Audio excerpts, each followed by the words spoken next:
Assalamu alaikum warahmatullahi ta'ala wabarakatuh. Allahumma salli ala Muhammad wa ala ali Muhammad kama sallaita ala Ibrahim wa ala ali Ibrahim fil alamin innaka Hamidum Majid. Allahumma barik Muhammad wa ala ali Muhammad kama barakta ala Ibrahim wa ala ali Ibrahim fil alamin innaka Hamidum Majid. Ababa.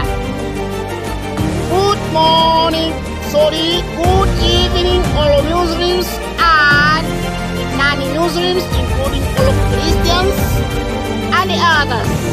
Habari za jioni Waislamu wa Kristo. Ni matumaini yangu, it is my hope that you are all fine, and if anyone who is sick, may Allah give shifa to him or her. Na yule wote mgonjwa yote, Mwenyezi Mungu amponyeshe, ampe afya njema. This is Politics Part 12. Hii ni siasa hatua episode ya 12. This episode is going to explain the conclusion about modern politics. Yes. So,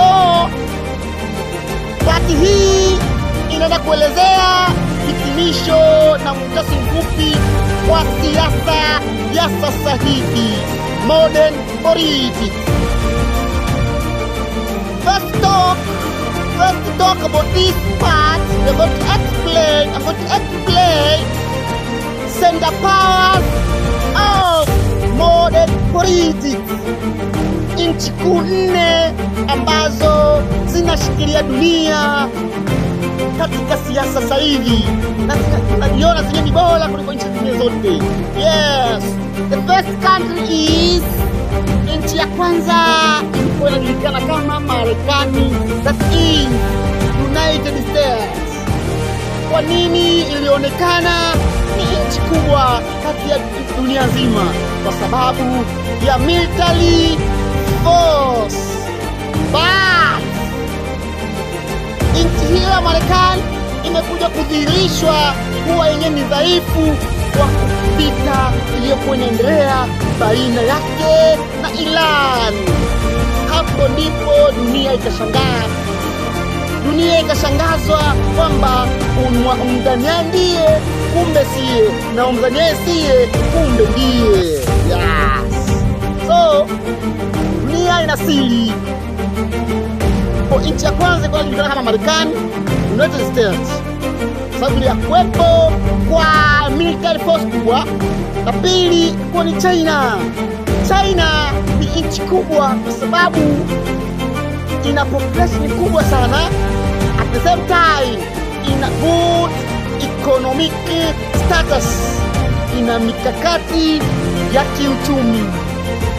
Sasa hapa kwenye Chinese wa China huwa tuna kitu kimoja ambacho kinaitwa technomas.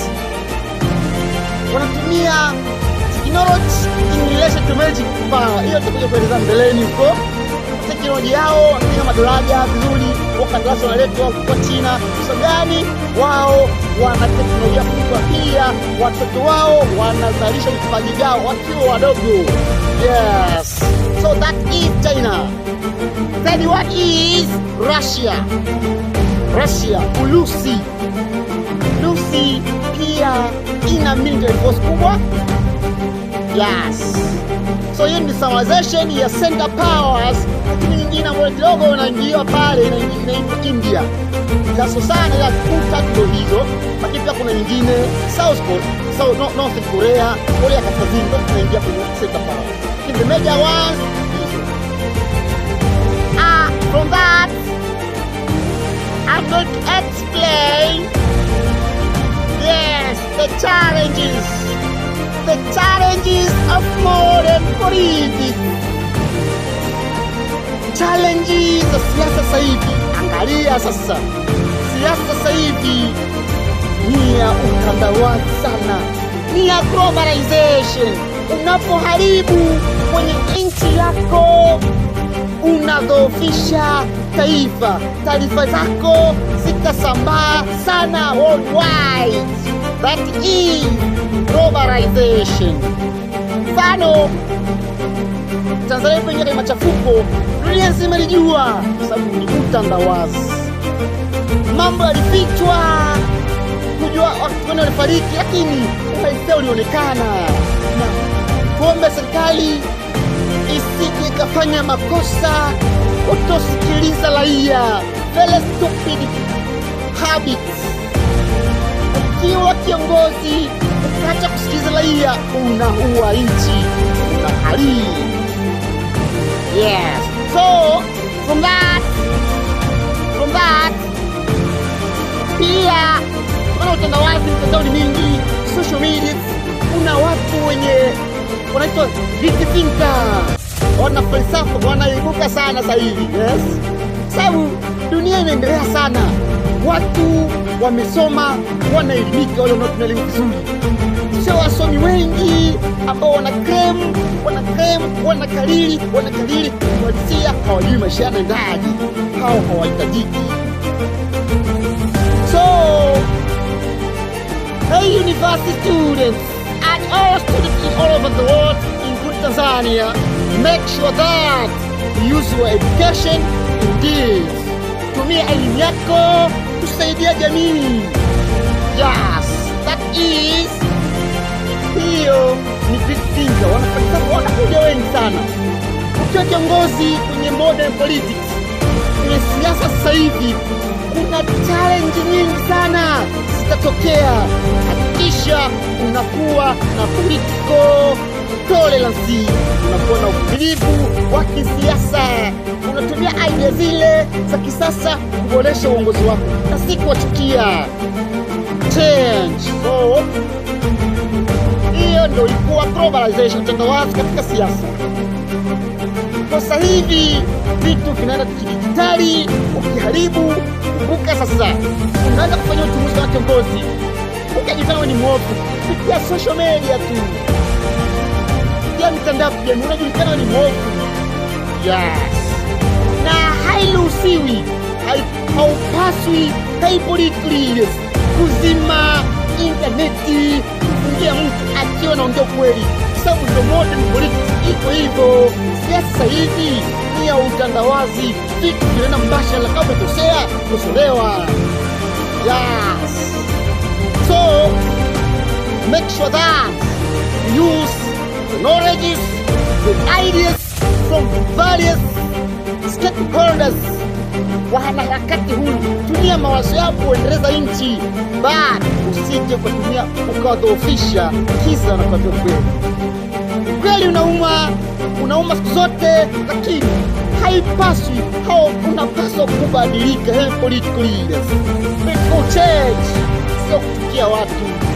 Na siku zote madaraka yanaisha, maisha yanaendelea, kufa kupo. Hakikisha unakufaje, acha uongozi, acha alama, ukumbukwe kama alivyokumbukwa Nyerere na Dr. John Pombe Magufuli. Sababu hili ni taifa. So kiongozi yote akiwa mwadilifu atalipwa na Mungu maradufu zaidi. Hey political leaders, make sure that you mark your leadership, control your citizens peacefully, harmoniously, and equally and responsibly, without any kind of bias, discriminations, any kind of conflict. Usiongoze kwa ubaguzi, usiongoze with arrogance, kwa kuwa na hasira, kwa kuwa na kiburi. Madaraka ya maisha, lakini maisha yanaendelea.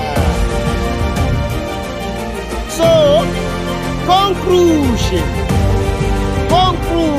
is modern politics has more significance. Una mchango sana. Siasa ya sasa hivi ina mchango sana. Maisha ni siasa.